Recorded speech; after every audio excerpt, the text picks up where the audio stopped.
这是一只有重度分离焦虑的德牧，它在狭小的空间内不断踱步，强烈的不安让它开始四处破坏。它企图用挠门的方式让自己冷静下来，但在徒劳无功之后，又开始撕裂起了纱窗。混乱的心神让他忘却了指甲脱落的痛苦，极致的焦躁更是让他无法控制自己的大小便。每每看见屋内的一片狼藉，女主人都会心如刀割，因为她觉得自己才是导致这一切的罪魁祸首。女主人本来是养了2只狗狗的，德牧亚瑟和杜宾可汗是一对好兄弟，他们同吃同住，形影不离。但谁知离别却来得那么突然。某天，女主人因为突发性疼痛而被送进了急诊室，她就把亚瑟和可汗托付给了朋友照顾。但谁知仅仅1天的时间，可汗就意外去世了，亚瑟的天空也从此失去了颜色。同伴的离开让他开始茶饭不思，就连最爱玩的游戏也变得索然无味。他只想静静地躺在那里，漆黑的眸子里透露出无尽的悲伤。而女主人也同样陷入了自怨自艾的深渊。可以说，可汗的离去让他们的生活脱离了正轨。当节目组登门的时候，亚瑟完全一副无动于衷的样子。在女主人的不断提醒下，他才开始伸个懒腰，慢悠悠地迎接起来今天的客人。就在大家刚想夸他温顺的时候，亚瑟却在众人面前开始躺平了。女主人说他往往一躺就是1天的时间，而接下来的几个小时，摄影师也见证了这份神迹。他一动不动地趴在那里，好似将自己与现实剥离了开来。女主人称亚瑟其实是只很温顺善良的狗，但就是在他们出门后会出现分离焦虑。当节目组想测试一下时，就出现了视频开头的那一幕。当监护人看见这如台风过境般的现场后，他并没有大发雷霆，而是清理起了这杂乱不堪的现场。他如母亲照顾孩子般充满耐心地打扫着，即便2只苍蝇循着气味落在了残余的粪便上，这刺鼻的气味也没让女主人有半分怨言。她用最温柔的方式擦着亚瑟的脚，举止之间依旧透露着宠溺。因为可汗走后的1个月，亚瑟还是无法走出阴影，他不得不搬到了父亲的住处，希望新的环境能让他忘却悲伤。但对于从未养过狗的父亲来说，接受亚瑟并不是一件容易的事。他知道可汗的离开对女儿的打击很大，出于父母对孩子的爱，他还是接纳了亚瑟，只希望这一人一狗能不要停留在过去，继续前行。每当父亲下班回家后，女儿就会出门做兼职，这样能最大程度地保证亚瑟有人陪伴。秉着爱屋及乌的心，父亲对亚瑟的关爱无微不至。面对不想吃饭的亚瑟，他还会煮些明太鱼汤来调味，再把汤倒进狗粮里，但亚瑟就只会象征性的吃上几口而已，然后就呆呆地站在门口望眼欲穿。父亲称此时要带着他外出走上30分钟，狗狗的情绪才会稍微平复一些。晚饭都没吃的他赶紧带着亚瑟出了门，他拖着疲惫的身躯和亚瑟散着步，这已经成为了每天雷打不动的行程。虽然父女俩用尽了一切办法，但还是无法驱散亚瑟心中的愁云。他如同行尸走肉般一躺就是1天。医生检查后说他的身体没有任何问题，那他的心结就只能请将训犬师上门化解了。当训犬师登门的时候，亚瑟只是略微闻了闻就离开了。作为牧羊犬来说，对陌生人没有任何戒备显然是不正常的，甚至他连叫声都不曾发出。너무 얌전하고 너무 괜찮은 강아지인데。女主人说，其实亚瑟本来并不是这样的，他很开朗活泼，喜欢亲近人类，但自从可汗离开后，他的个性就发生了360度大转变。虽然出门时会暂时的活泼些，不过只要在家时有人碰触他，就会不耐烦地往旁边挪动。父女俩都觉得这是好友离世的打击造成的。听完背后故事的将训说道，其实狗狗对逝者的悲伤是和人类一样的，但是不会持续很长时间，因为逝者已是生者如斯。对于从小一起长大的伙伴来说，如果一方离开了，另一方一定会很难过，就像失去家人的人们心中会充满悲伤一样。而面对陌生的环境以及兄弟的离去，亚瑟一时很难接受生活中的诸多变化，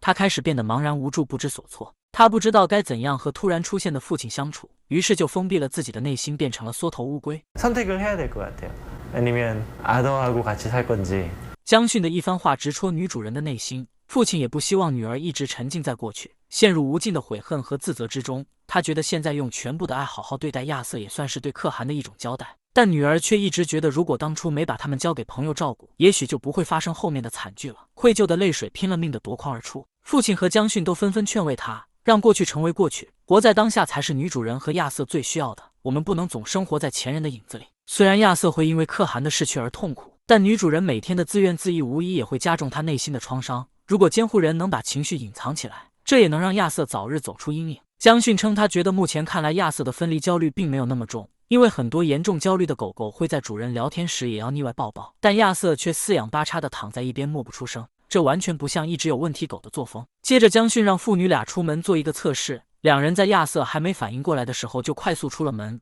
而此时的亚瑟也开始逐渐变得焦躁不安起来。看到这一幕的将训也明白了亚瑟的情况的确如父女俩所说比较严重，他告诉父女俩，亚瑟之所以在屋内小便，是因为他压力太大导致的，他只有用这种方式才能释放出去，就像人们紧张的时候也会冒冷汗一样，狗狗们也会通过排掉大小便让自己冷静下来。在看见视频中亚瑟的种种行为后，训犬师也更加断定他确实有着分离焦虑症。江训之前遇到的都是体重10公斤以下的小型犬，他们的情况都比不上亚瑟严重，像马尔济斯这种小型犬反倒不会到如此地步。而现在亚瑟所需要的也仅仅是希望监护人能时刻在他身边而已，这并不是十分过分的要求。江训带着亚瑟出门进行散步，而后者对路过的小朋友也没有任何反应。虽然他显得很温顺，但为了安全起见，也不能让别人随便摸他。可以摸我的狗这种话最好不要轻易对陌生人讲。他告诉父女俩，当狗狗在户外散步和排便完事后再回家，这是训练分离焦虑症的最好时机，狗狗的接纳程度也会大幅度提升。其实分离焦虑症的先决条件就是分开，人和狗往往会因为分开而感到焦虑，但如果狗狗们在没玩够和没吃饱时，没有充足的运动和睡眠时，它们也依旧会感觉到焦虑。若是我们能先满足它们这些需求，那么不安的情绪就会大大减少，这时候就是训练分离焦虑的绝佳时机。江训让父亲拿着绳子继续带亚瑟往前走，而在走了一段路后，他就开始照常排便，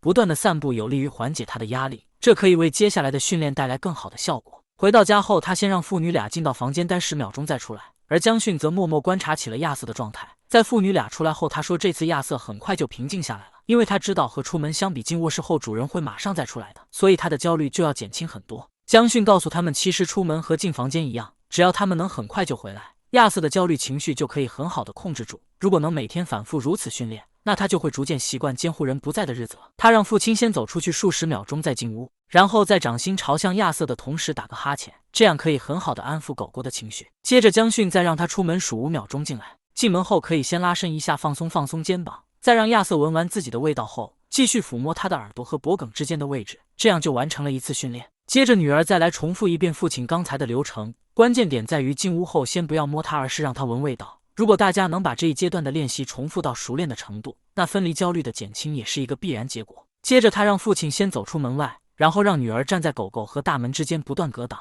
直到亚瑟坐下为止。他告诉女主人，不能再像以前一样一溜烟就跑出门外，这种把戏只会让他更加混乱。现在要做的就是在女儿挡住门后，亚瑟能主动躺下，然后他慢慢走出去5秒之后再进来。但如果5秒的时间会让亚瑟感到焦虑的话，那就要缩短时间，因为狗狗的时间观念比人类更强，只要把时间调整在它能适应的范围内就好。第二天的时候，父女俩又把亚瑟带到了江训的基地进行户外训练，而看见翠绿色草地的亚瑟仿佛打开了兴奋的开关，他开始在场地里肆意酷跑，好似那尘封已久的心终于豁然开朗了。女主人不断呼喊着亚瑟的名字，和他玩闹了起来。这久违的畅快他已经好久没体会过了。此时的亚瑟似乎察觉到了，原来自己一个人也可以很有趣。他闻着草地的芬芳，嗅着大自然的气息，焦虑哪还和他有半点关系。江训让父亲假装到旁边买一瓶饮料，而女儿则在一旁安慰着亚瑟。当5秒钟过去的时候，父亲再走过来让他闻闻味道，然后把绳子解开。也许亚瑟刚想责怪父亲为什么要离开自己，但解绳子这一个动作就让他从这种思绪中脱离出来了。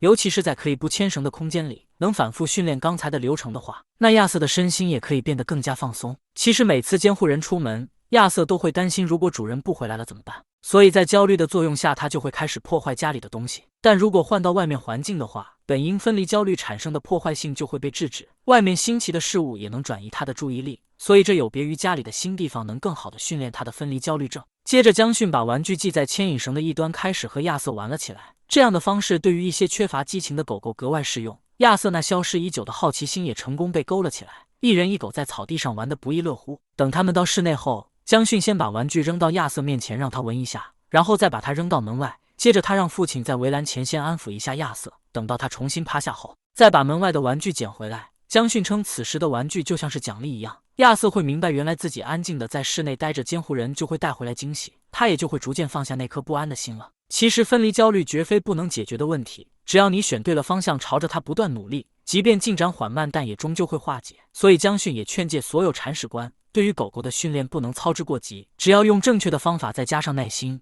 那终究会有一个好结果的。江训也劝慰女主人，与其沉浸在对可汗的愧疚之中，不如把对他的那份爱也倾注在亚瑟身上，让他远离不安，幸福生活，这才是监护人应该做的事。其实今天亚瑟的故事告诉了我们，动物也是有情感的，它的强烈程度完全不亚于人类，而情绪又是可以互相传递的。主人的心情也时刻影响着狗狗们的生活。江训如醍醐灌顶般的话语点醒了女主人，相信他和亚瑟也一定能走出阴霾，迎接新生。好了，我们下期节目见。